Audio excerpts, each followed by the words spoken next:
Delhi NCR में आए भूकंप के तेज झटके, डरे सहमे लोग घरों से निकले बाहर। रिक्टर स्केल पर भूकंप की तीव्रता 4.0 मापी गई।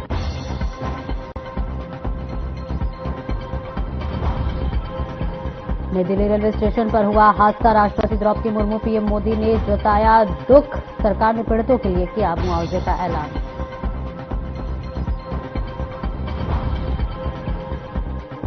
फरीदाबाद सेक्टर 3 में बेखौफ बदमाशों का आतंक, घर में घुसकर महिला पर फायरिंग कर जान से मारने की कोशिश की, मामला दर्ज कर जांच में जुटी पुलिस। और कुरुक्षेत्र में लाडवा से सीआईए 2 का बदमाशों के बीच हुई मुठभेड़, एक बदमाश को पुलिस ने किया काबू। क्षेत्र में किसी बड़ी वारदात को अंजाम देने आए थे बदमाश।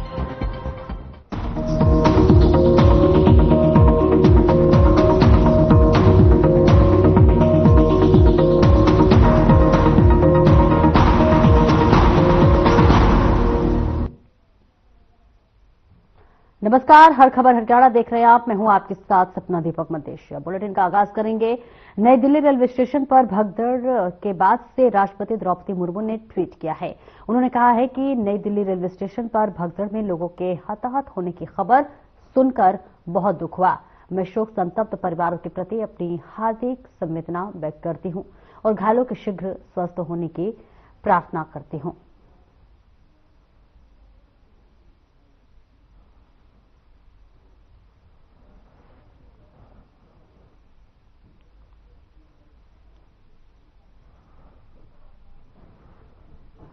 और नई दिल्ली रेलवे स्टेशन पर हादसे को लेकर मुख्यमंत्री सैनी ने सोशल मीडिया अकाउंट पर पोस्ट किया है। उन्होंने लिखा है कि दुर्भाग्यपूर्ण हादसे में कई लोगों के हताहत होने की सूचना अत्यंत दुख एवं हृदय विदारक है।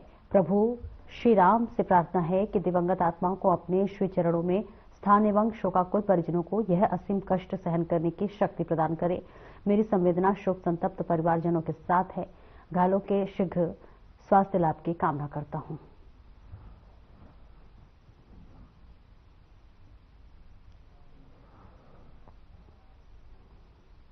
और झज्जर में प्रजापति समाज के लिए सम्मान समारोह का आयोजन किया गया, जिसमें हरियाणा सरकार के कैबिनेट मंत्री रणबीर गंगवा ने शिरकत की। प्रजापति समाज के लोगों ने फूलमाला और पगड़ी पहनाकर जोरदार स्वागत किया।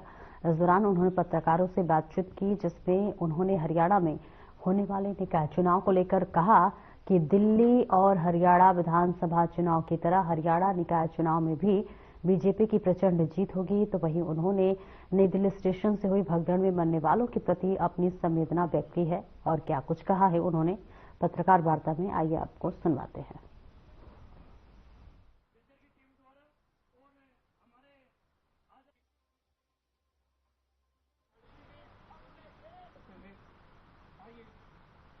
आज झज्जर में प्रजापति समाज द्वारा सम्मान समारोह किया गया है और साथ में धर्मशाला का उद्घाटन भी था। मैं पूरे समाज का दिल से आभार व्यक्त करता हूँ, धन्यवाद करता हूँ। और बहुत से ऐसे बच्चे जो बिना पर्ची बिना खर्ची नौकरी लगे हैं, उनका सम्मान समारोह भी साथ में किया गया। बहुत ही अच्छी बात है, बहुत अच्छा शानदार प्रोग्राम समाज के लोगों ने किया। मैं इसके लिए धन्यवाद करूंगा और धन्यवाद करूंगा।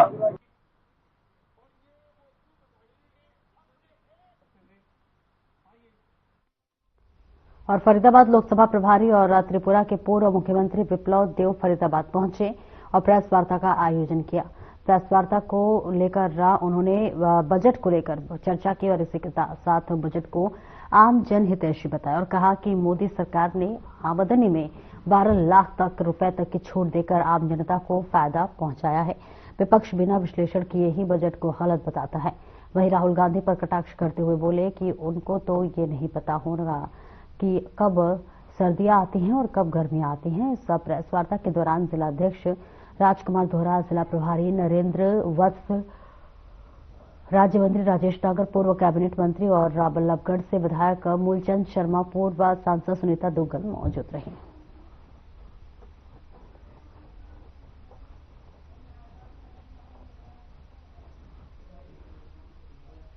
किसी को दिल्ली आना पड़ता है, किसी को कलकत्ता में, किसी मुंबई में आना पड़ता है। ऐसे बच्चों को बहुत सुविधा होगी इस ब्रॉडबैंड फैसिलिटी के कारण से। महिला के लिए भी इस बजट में बड़े मात्रा में 5 लाख करोड़ का राशि रखी गई। और जो फेडरलिज्म की बात होता है, फेडरल सिस्टम जो डेवलप करने के लिए राज्य एवं केंद्र सरकार के साथ संपर्क, उसको मजबूती देने के लिए इस बजट में 1.5 लाख करोड़ रुपया एक्स्ट्रा रखा गया है। जो स्टेट को दिया जाता है उनका बजट शेयर वो तो है ही है, उसके ऊपर पहली बार इतने बड़े मात्रा में 1.5 लाख करोड़ रखा गया है, जो राज्यों को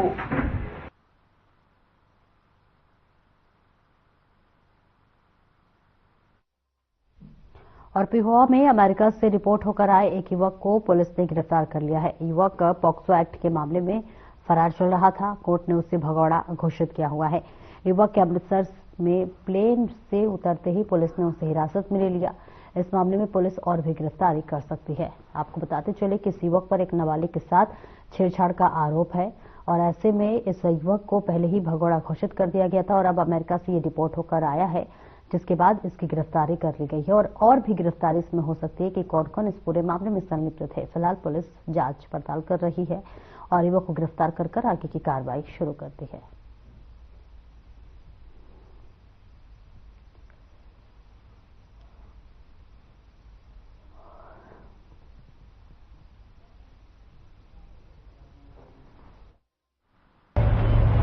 वर्ष 2022 में थाना शहर पेवा में एक युवती की शिकायत पर पोक्सो एक्ट के तहत मामला दर्ज किया गया था, जिसमें मुख्य आरोपी साहिल वर्मा वासी पेवा था। जो साहिल वर्मा गिरफ्तार होने से पहले ही बाहर विदेश भाग गया था, जिसकी एलओसी जारी करवाई हुई थी। जो कल दिनांक 15/2/2025 को सूचना प्राप्त हुई कि जो नौजवान अमेरिका से डिपोर्ट होकर आ रहे हैं, उनमें साहिल वर्मा नाम का लड़का भी आ रहा है।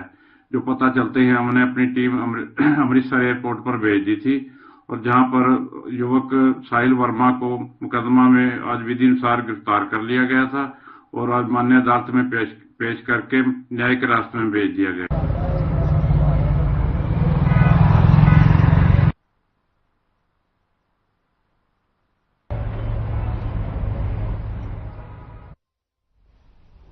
और हरियाणा स्थानीय निकाय चुनाव में अंबाला सदर की सूची में बीजेपी ने बदलाव किया है।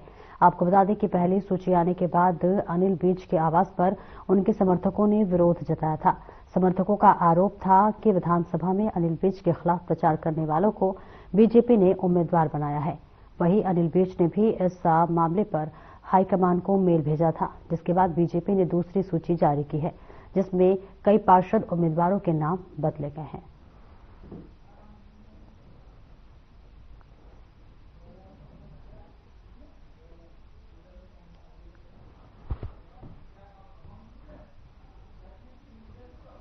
और पिहोवा के पास गांव में नाबालिग छात्रा के साथ रेप करने का आरोप में पुलिस ने दूल्हे को गिरफ्तार किया है।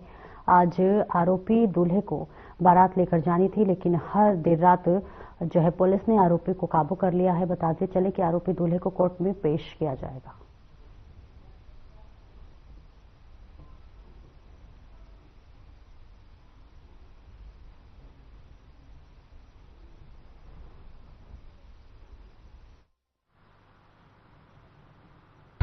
एक नाबालिग बच्ची के साथ दुष्कर्म का मामला सामने आया था। आरोपी को गिरफ्तार कर लिया गया है और आज ही इसको न्यायालय में पेश कर दिया जाएगा, जो जुडिशियल में चला जाएगा। कौन सी क्लास में पढ़ती थी लड़की? लड़की 8वीं क्लास में पढ़ती है। इसको आरोपी को कर दिया गिरफ्तार? जी।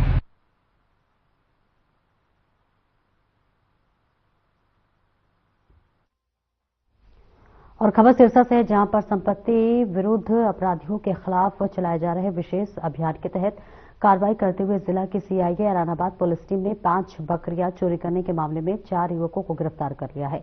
इस संबंध में जानकारी देते हुए सीआईए एलानाबाद प्रभारी सब इंस्पेक्टर जगदीश चंद्र ने बताया कि बीते 9 फरवरी की रात्रि के समय अज्ञात लोगों ने बाड़े से 5 बकरियों को चोरी करके भाग गए थे।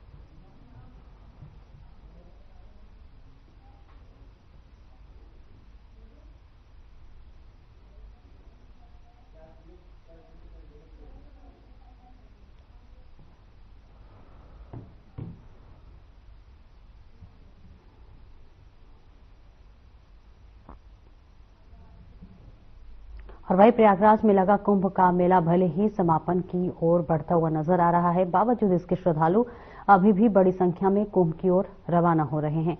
हालत यह है कि पलवल से रोजाना एक बस हरियाणा रोडवेज की प्रयागराज की ओर श्रद्धालुओं को लेकर रवाना होती है, जबकि श्रद्धालुओं की संख्या ज्यादा होने के चलते विभाग को मजबूरन अन्य बसों को भी प्रयागराज के लिए रवाना करना पड़ रहा है। शनिवार की सुबह भी पलवल से एक बस रवाना होने के लिए तैयार हुई तो जल्दी सीट पाने के चक्कर में यात्री दौड़कर नॉन परमिशन कैंपस में खड़ी बस के अंदर जा बैठे। इसके बाद भी भीड़ के हालात देख विभाग ने 2 अन्य बसों को प्रयागराज के लिए रवाना करने की तैयारी की गई।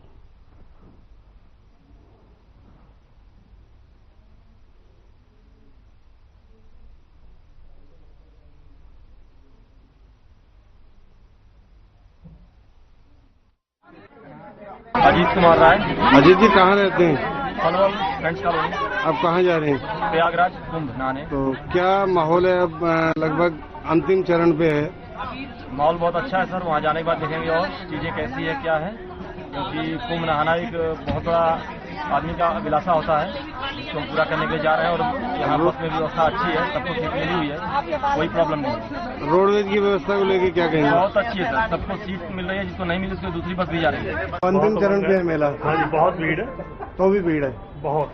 तो कितने बजे बस यहाँ जाती है और क्या हालात है? सुबह यहाँ से 8 बजे चलती है जी बस पलवल से। एक बस चलती है, सवारी के ऊपर डिपेंड करे जी।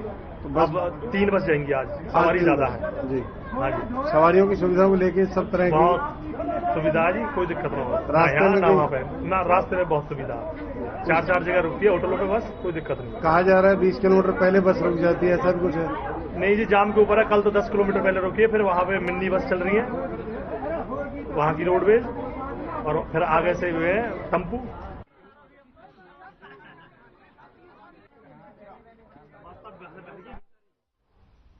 और भारतीय पत्रकार कल्याण मंच की ओर से राष्ट्रीय प्रशिक्षण शिविर के लिए पत्रकारों का एक दल हिमाचल प्रदेश के लिए रवाना हुआ। इस खास अवसर पर पहुंचे बीजेपी के वरिष्ठ नेता एवं जिला परिषद कुरुक्षेत्र के वाइस चेयरमैन डीपी चौधरी ने बतौर मुख्य अतिथि के रूप में शिरकत कर पत्रकारों के टूर को हरी झंडी दिखाकर रवाना किया। इस दौरान भारतीय पत्रकार कल्याण मंच के राष्ट्रीय अध्यक्ष पवन आश्री, चंडीगढ़ से हरियाणा के वरिष्ठ पत्रकार ओम प्रकाश राय, राष्ट्रीय वरिष्ठ उपाध्यक्ष जसवीर दुग्गल, राष्ट्रीय सचिव सतनाम सिंह, प्रदेश के ज्वाइंट सेक्रेटरी अजय ठाकुर समेत कई गणमान्य लोग मौजूद रहे।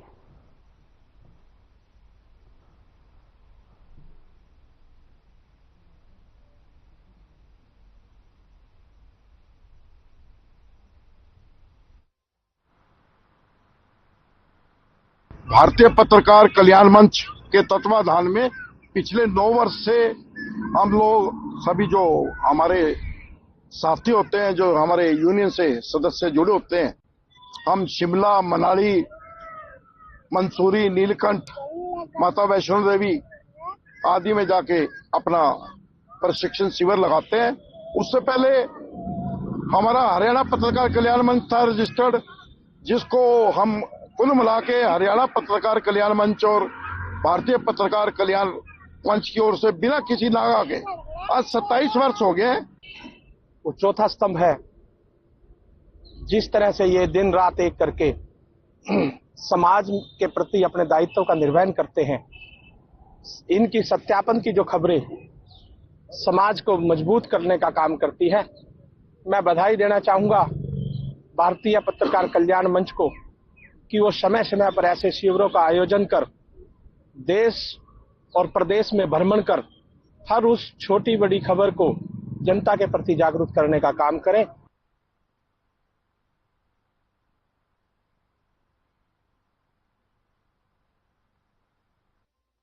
और नांगल चौधरी ने एक बदमाश द्वारा दुकान खोलते ही मोबाइल विक्रेता से 5 लाख रुपए की फिरौती मांगने का मामला सामने आया है। इस बारे में मोबाइल विक्रेता ने पुलिस में शिकायत दी है। सूचना मिलने के बाद मौके पर पहुंची पुलिस ने छानबीन शुरू कर दी है। फिरौती मांगने वालों ने दुकानदार को एक पर्ची में लिखकर पैसों की डिमांड की है। इससे पूर्व भी इसी दुकानदार से फिरौती मांगी जा चुकी है और ये पूरी वारदात दुकान में लगे सीसीटीवी में कैद हो गई।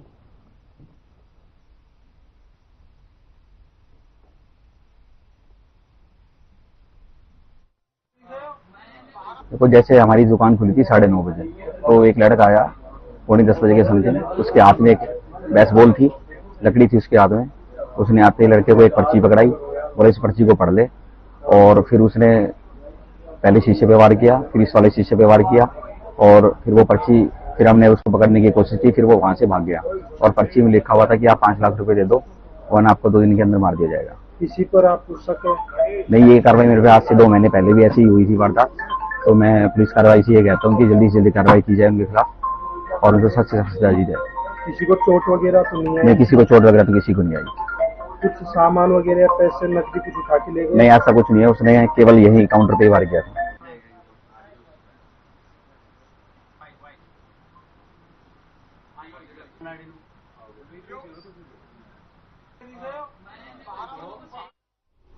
और शहर के वार्ड नंबर 13 में विकास कार्य न होने के कारण लोगों को भारी परेशानियों का सामना करना पड़ रहा है। संबंधित अधिकारियों को कई बार लिखित व मौखिक रूप से शिकायत करने के बाद भी समस्याओं का कोई समाधान नहीं किया जा रहा है, जिस कारण वार्डवासियों में काफी रोष बना हुआ है। वार्ड नंबर 13 के नगर पार्षद मोहित राठी ने अपनी नाराजगी जाहिर करते हुए कहा है कि नगर परिषद चेयरपर्सन द्वारा भेदभावपूर्ण रवैया अपनाकर उसके वार्ड में विकास कार्य नहीं कराए जा रहे हैं।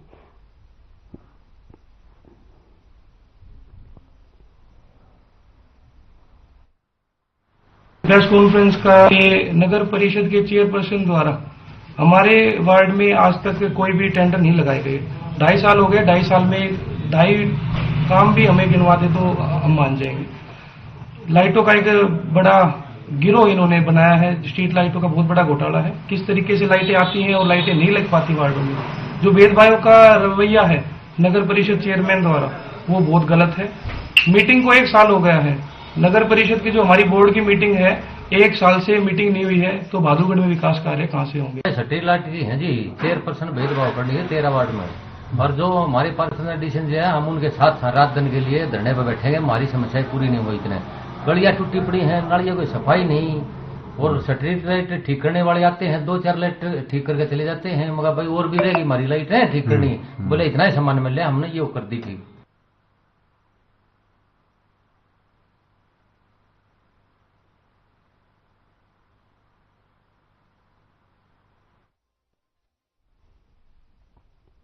और कृषि मंत्री श्याम सिंह राणा हिसार स्थित उत्तरी क्षेत्रीय कृषि मशीनरी प्रशिक्षण एवं प्रशिक्षण संस्थान में चल रहे 3 दिवसीय कृषि दर्शन प्रदर्शनी में पहुंचे और इस अवसर पर उपस्थित किसानों को संबोधित करते हुए उन्होंने कहा कि इस तरह के मेले कृषि को बढ़ावा देने के लिए आयोजित किए जाते हैं। हमारे देश के उद्योगपतियों ने कृषि को आसान बनाने के लिए कृषि यंत्रों में आधुनिक तकनीकी इस्तेमाल किया है। किसानों के सामने जो समस्याएं हैं उनका निदान करने के लिए हमारे वैज्ञानिक व प्रोफेसर लगातार सहयोग कर रहे हैं। पराली को कभी भी खेत में ना जलाएं। कृषि मंत्री ने कहा है कि हमें आने वाले समय के लिए पानी को बचाना होगा।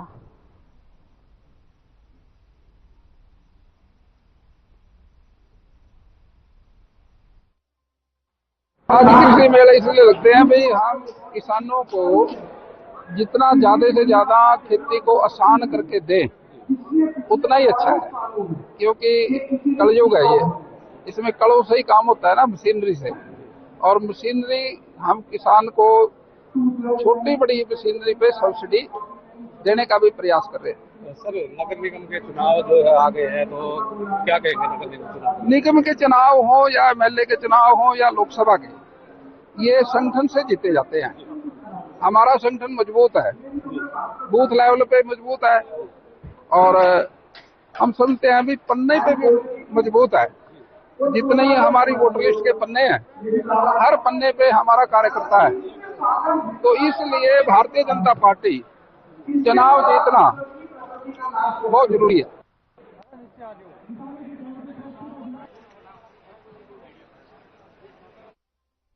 और चरखी दादरी जिले के गांव पांडवान स्थित आर्य समाज वेद मंदिर में नशा मुक्ति एवं पर्यावरण शुद्धि यात्रा के समापन अवसर पर रविवार को कार्यक्रम का आयोजन किया गया, जिसमें क्षेत्र के मौजूद व्यक्तियों ने शिरकत की और हवन यज्ञ में आहुति डालकर विश्व कल्याण की कामना की। सर्वाहित साधना न्यास अध्यक्ष एवं आर्यवीर दल के मंडलपति स्वामी सच्चिदानंद ने जानकारी देते हुए बताया कि महर्षि दयानंद की 200वीं जयंती के उपलक्ष्य में आर्यवेद दल चरखी दादरी व सर्वहित साधना न्यास के तत्वाधान में जिला स्तरीय वेद प्रचार नशा मुक्ति एवं पर्यावरण शुद्धि यात्रा का आयोजन किया गया, जो कि 5 फरवरी को चरखी दादरी गुरुकुल में प्रारंभ हुई थी।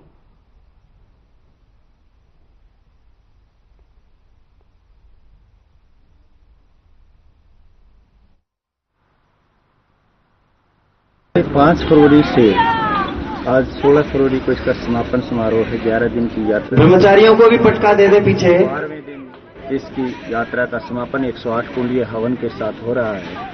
5 फरवरी से ये यात्रा शुरू हुई थी गुरुकुल चरखी दादरी से, और 75 गांव का टारगेट लिया था, लेकिन उसमें 15 प्लस हो गए। 90 गांव में ये यात्रा पहुंची। वेद प्रचार यानी ज्ञान का प्रचार, साथ में नशा मुक्ति, जो आज समाज में नशा फैल रहा है।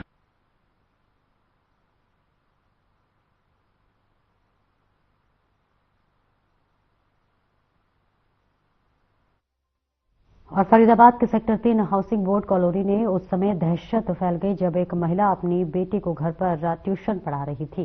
तभी दरवाजे पर किसी के खड़खड़ाने की आवाज आती है और जैसे ही वह महिला दरवाजा खोलती है, युवक के द्वारा महिला के ऊपर बंदूक से फायरिंग शुरू कर दी जाती है।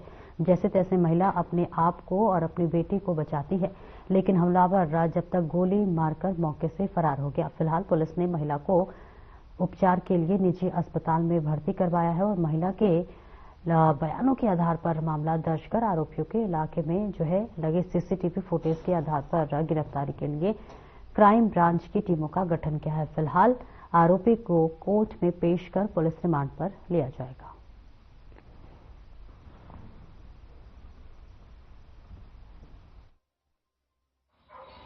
शाम को एक सूचना मिली थी कि सेक्टर 3 में एक महिला के ऊपर गोली चली है, तो उस सूचना पे हम तुरंत मौके पे पहुंचे। इसके अलावा हमारी दूसरी अन्य विभाग की टीम क्राइम भी मौके पे पहुंची है और लेडीज को उसी समय गोली लगने की वजह से सर्वोदय हॉस्पिटल में ट्रीटमेंट शुरू करा दिया गया। लड़की की स्वस्थ है, हम उनसे मिल चुके हैं और उनकी स्टेटमेंट नोट करके हमने एफआईआर दर्ज कर चुके हैं। कितनी उम्र है महिला की और कितनी गोली लगी है महिला की? महिला को एक गोली लगी है, उम्र 30-35 के आसपास है। और जो हमलावर थे वो किस तरीके से आए थे, कुछ पता लगा? हमलावर स्कूटी पे आया था, एक कम उम्र का नौजवान लड़का था और स्कूटी पे बैठ के आया। जिस तरह से लेडीज ने अपनी स्टेटमेंट दी है, उन सबसे लगता है कि इनकी कोई फैमिली पुरानी रंजिशन है, उसको चलते हुए ये वारदात हुई है।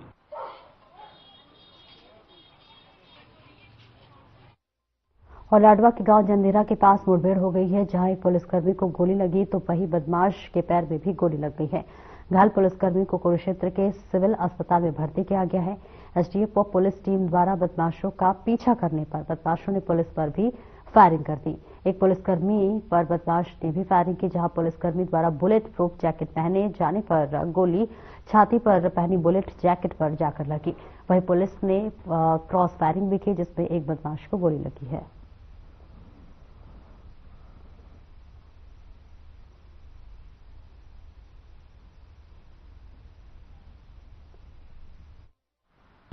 इसमें एसटीएफ अम्बाला और सीआईए 2 कुरुक्षेत्र हमारी दोनों टीमें थी और हमें एक सूचना मिली थी कि ये बदमाश कई दिन पहले यमुनानगर में फायरिंग की थी। एक व्यापारी के घर पे करीब 4-5 राउंड फायर किए थे और बाद में फिर उससे फिरौती मांगी गई थी कि वो लाडवा एरिया में आज किसी वारदात को अंजाम देने के लिए यहाँ घूम रहा है। फिर हमारी दोनों टीमों ने इसका जैसे ही पीछा किया तो इसने दोनों टीमों के ऊपर अपनी फायरिंग शुरू कर दी और 4-5 राउंड इसने फायर किए। एक मुलाजिम के क्योंकि बुलेट प्रूफ जैकेट पहनी हुई थी तो सीधा छाती में एक गोली लगी, जो जैकेट बुलेट प्रूफ होने की वजह से बचाव रह गया।